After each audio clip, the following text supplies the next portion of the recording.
नमस्कार दोस्तों, मैं हूं आपकी अपनी प्राची अधिकारी अजीज़ कुरैशी, जो पूर्व गवर्नर रहे हैं उत्तराखंड, असम और मिज़ोरम के। वो आज़म खान के घर जाते हैं, वहां उनकी बीवी से मिलते हैं, वही कॉन्ट्रैक्ट योनियों के कॉन्ट्रैक्ट वाली बीवी, 7 जन्मों का बंधन होता नहीं। तो आज़म खान के विषय में वो बोलते हैं कि वो जो कार्रवाई हुई है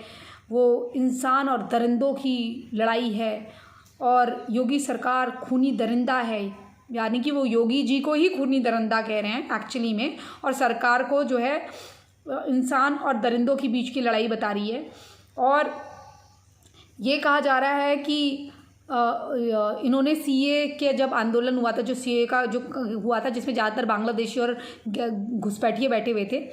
और उनका समर्थन इन्हीं की कौम के कुछ लोग कर रहे थे, तो इन्होंने कौम की लड़ाई बताया, उन्होंने कौम के खिलाफ की दी, कौम के लोग सड़कों पे आए, रास्ते रोके, इस तरह की बात कर रहे हैं। जिस भू माफिया पे 102 से ज़्यादा मुकदमे दर्ज हैं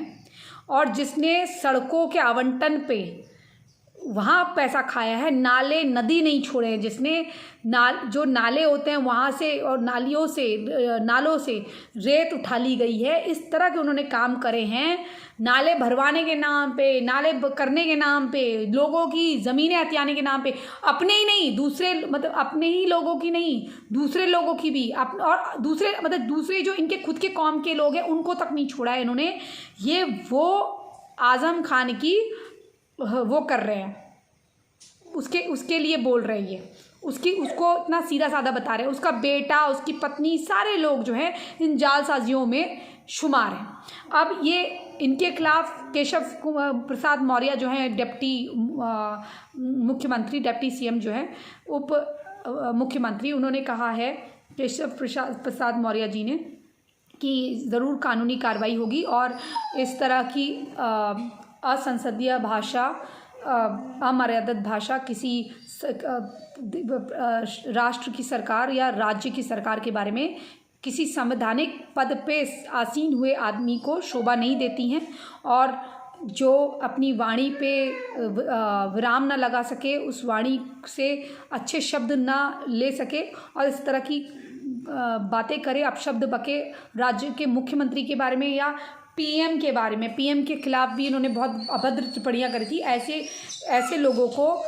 जेल में होना चाहिए और पागल खाने में होना चाहिए, ये कहा गया है। और अब इन पे देशद्रोह का एक्ट ऑफ ट्रिजन के अंतर्गत मुकदमा शायद दर्ज हो चुका है। आगे भी इस विषय में अपडेट लेकर आते रहूँगी। आप क्या सोचते हैं इस बारे में, क्या ये बिल्कुल सही हुआ है कि नहीं? और जहाँ एक तरफ आजकल लड़ाइयाँ चल रही हैं और जिस तरह से अफ़गानिस्तान में महिलाओं के साथ दुष्कर्म हो रहा है, 8-8 साल की बच्चियों को उठाया जा रहा है, भारत में जिस तरह से दुष्कर्म हो रहे हैं, किनके द्वारा हो रहे हैं, उनके विषय में भी अपनी कौम के बारे में उनको सोचना चाहिए, कुछ कौम को सुधारने का काम होना चाहिए। इसीलिए कहते हैं कि मदरसों को बंद करो, स्कूलों को चलाओ और इस तरह की फंडिंग ना हो जिससे इस तरह के लोग तैयार हो। इसी संदेश के साथ जय हिंद, जय भारत, वंदे मातरम, जय श्री राम।